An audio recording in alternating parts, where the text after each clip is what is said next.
Selamat pagi, Assalamualaikum warahmatullahi wabarakatuh. Bertemu lagi dengan saya, Kak Naya Valentina. Bagaimana kabarnya adik-adik semua yang ada di rumah? Alhamdulillah pasti baik-baik saja ya, Alhamdulillah ya. Baik, kita bertemu lagi pada video pembelajaran kita kali ini mengenai materi jatuhnya kota Konstantinopel ke tangan Turki Utsmani. Sebelum kita memulai kepada materi, alangkah lebih baiknya kita mengucapkan Bismillah. Bismillahirrahmanirrahim. Baik semuanya, untuk adik-adik yang di rumah, kita memasuki materi inti. Alangkah lebih baiknya sebelum kita memasuki ke pembelajaran inti, kakak akan memaparkan tujuan pembelajaran kita kali ini. Tujuan pembelajaran kita kali ini yaitu peserta didik mampu menganalisis keterkaitan antara peristiwa sejarah global lewat jalur lempah dengan situasi regional dan nasional di Indonesia. Sebelum kita memasuki ke materi inti, ada yang tahu nggak untuk adik-adik di rumah? Mungkin bisa dijawab di kolom komentar ya. Negara Konstantinopel, kota Konstantinopel ini pada era sekarang menjadi negara apa? Kota Konstantinopel pada sekarang ini menjadi kota Istanbul yang terletak di Turki. Tadi sudah memaparkan tujuan pembelajaran, lalu pada selanjutnya kakak akan memberi satu pertanyaan mengenai mengapa kota Konstantinopel ini menjadi pusat perdagangan di Eropa. Untuk adik-adik di rumah bisa menjawab di kolom komentar ya. Baik, mengapa sih kota Konstantinopel menjadi pusat perdagangan di Eropa? Karena salah satu keistimewaan kota Konstantinopel adalah wilayahnya masuk dalam benua Asia dan Eropa. Konstantinopel juga terletak di ujung semenanjung berbentuk segitiga, sehingga secara alami wilayahnya dikelilingi oleh perairan di ketiga sisinya. Baik, kita memasuki ke materi. Kita ada penyebab penaklukan Konstantinopel oleh Turki Utsmani. Penyebab yang pertama yaitu kelemahan ekonomi dan politik. Jadi ekonomi dan politiknya dari si pemerintahan Konstantinopel ini mengalami kelemahan, melemah akibat melawan Turki Utsmani. Lalu yang kedua ada pertempuran hebat. Pertempuran hebat antara Konstantinopel dan Turki Utsmani. Lalu yang ketiga, kemampuan besar Sultan Mehmed yang dari Turki Utsmani. Terus yang keempat, kematian banyak pasukan Kristen. Baik, tadi kan sudah dijelaskan mengenai penyebab penaklukan Konstantinopel oleh Turki Utsmani. Salah satunya ada perang hebat.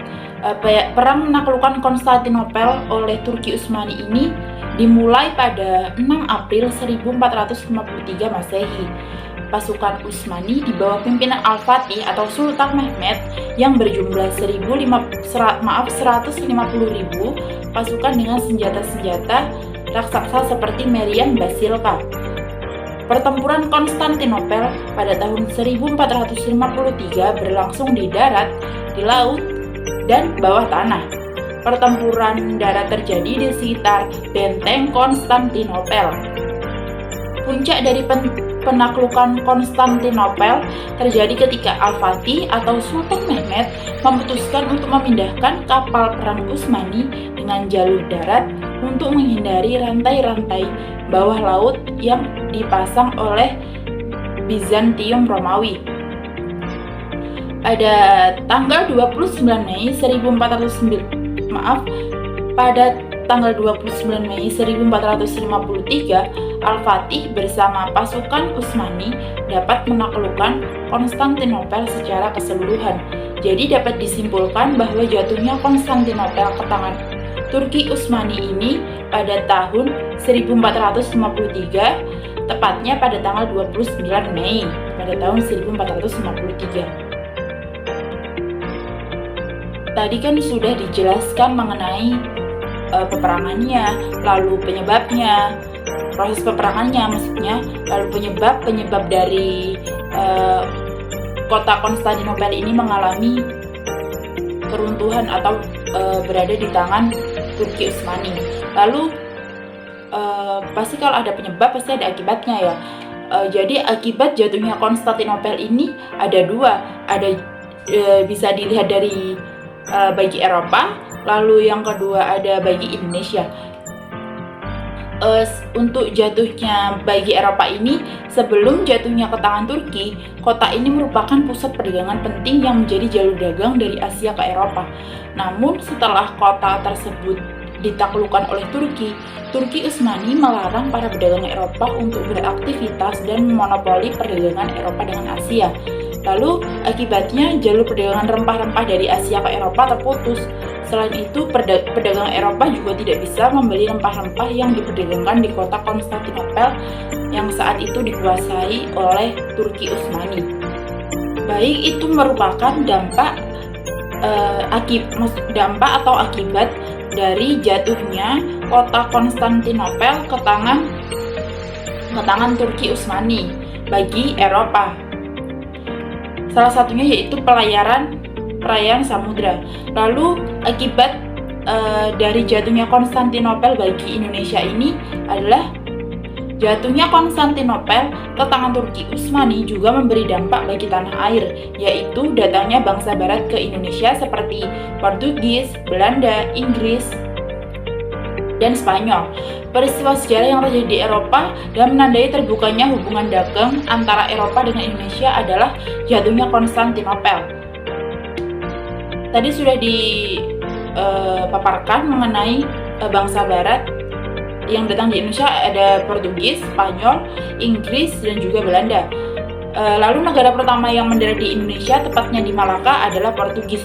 Pada tahun 1511, Portugis datang ke Indonesia setelah mendengar dari pedagang Asia bahwa Malaka memiliki kekayaan rempah-rempah yang melimpah. Lalu ada yang namanya 3G, yaitu Gold, Glory, dan Gospel. Yaitu Gold mencari kekayaan, Glory mencari kekuasaan, dan Gospel menyebarkan agama-agama Nasrani. Mungkin cukup materi pada video pembelajaran kita kali ini.